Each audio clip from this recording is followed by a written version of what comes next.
Hello, and welcome to the tutorial for the Dead by Daylight board game. This is a turn-based game where one player must hunt and kill the opposing players. First, players will decide amongst themselves who will play as the killer. The rest will play as survivors. The killer and the survivors will each have separate boards, but the killer will be in charge of setting up the board.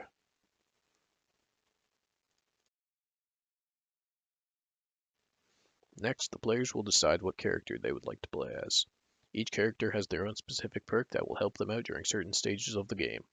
Each player can pick one character to play as. Killers will pick a killer, and each survivor will pick a survivor. Each survivor will have their own unique card and piece. The cards will be paired with another type of card, though. The health state cards indicate which health state each survivor is at. These go from healthy to injured to hooked. After everybody has chosen a character, the killer must set up the board. Cards needed to set up the board include generator cards equal to the number of survivors playing plus 1. So if there are 3 survivors, there should be 4 generators. An equal number of event cards to generators, 3 oops cards, and 1 exit gate card. The killer must place all of the event and generator cards on the map, face up. However, the killer cannot put these cards on the corners of the map. These spots are reserved for the exit gate. The killer must choose one of the 4 corners to put the exit gate on. The other corners should contain oops cards. After the killer sets up their side of the map, they must set up the survivor's side in the exact same order, but the cards must be placed face down this time. Now, let's learn about what each of these cards do. Generator cards. Generator cards represent generators. Once one is flipped over, a die should be placed on that space. Flip the die over so it shows the number 3. That will represent how many turns it takes to complete this generator. Survivors can spend turns repairing generators.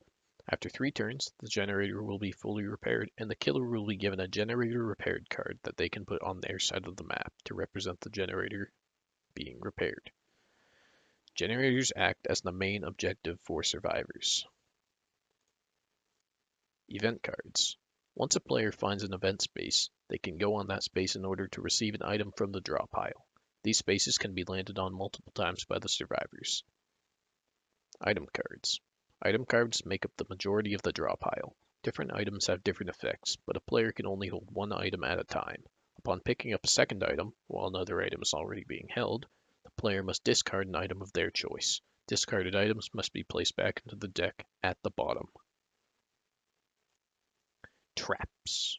Certain killers have traps. These traps have effects included on the card. Most of the time, these traps are harmful to the survivors. Traps do not count as items, so the player does not have to discard their current item upon picking up a trap. Oops, these cards do nothing. Try not to pick them up. Now, let's learn about how the game is played. Survivors must place their pieces on blank spaces on the board. The killer and one survivor must face off in a dice roll, and whoever has the highest number gets to move first. The killer must guess a coordinate on the board. Survivors must tell the killer if they are there or not there. If there are no survivors at the coordinate, the killer's turn is ended. If there are survivors at the coordinate, the killer and the survivor enter the chase. The chase. When the chase is activated, the killer and the survivor must face off in a dice roll. The chase lasts for 2 turns, if the survivor is healthy.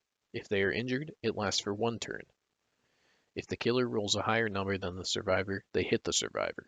Upon being hit, the survivor adds 2 to the next dice roll, and they replace their healthy card with an injured card. The 2 players must face off once more. If the killer rolls higher again, the survivor is hooked. However, if the survivor rolls higher on the last chase turn, the survivor escapes. Upon escaping, a survivor must move their piece to a blank space. This counts as their turn. If the survivor loses the chase, they are hooked. Once a survivor is hooked, their piece is taken off the board. The hooked survivor cannot take any action once they are hooked.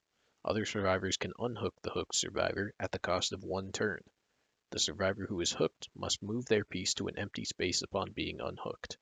If a survivor is hooked 3 times, they are dead and removed from the game. The killer must kill all survivors to win.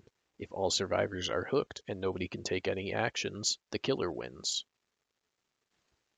Now, let's move to survivors. Survivors begin the match on an empty space. They can move to any location, but they cannot stay in the same empty location for more than 2 turns. Survivors cannot be in the same empty location as another survivor. On their turn, a survivor can move to any location on the map. If a survivor moves to a generator, they must wait one turn before they can begin to repair that generator. If a survivor moves to an event space, the space is immediately flipped over. Survivors must wait until their next turn to interact with the event space, however. Survivor actions. Apart from moving, survivors can repair generators, heal injured survivors, and unhook survivors that are hooked. To do a generator, a survivor must be on the generator location. In order to heal another survivor, the survivor performing the healing action must be in a space next to the injured survivor. Survivors that are busy repairing a generator, unhooking, or drawing cards cannot be healed.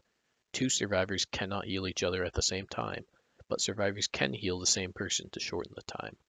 Healing takes 3 turns. To unhook a hooked survivor, the survivor who is choosing to unhook cannot move spaces, but this action can be performed from anywhere on the map. Survivors must work together in order to evade the killer and complete generators. Once every generator is complete, the exit gate is powered. The exit gate is in one of the 4 corners of the map, and it takes 2 turns to open.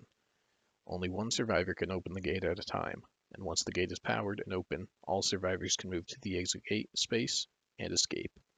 Survivors win upon escaping.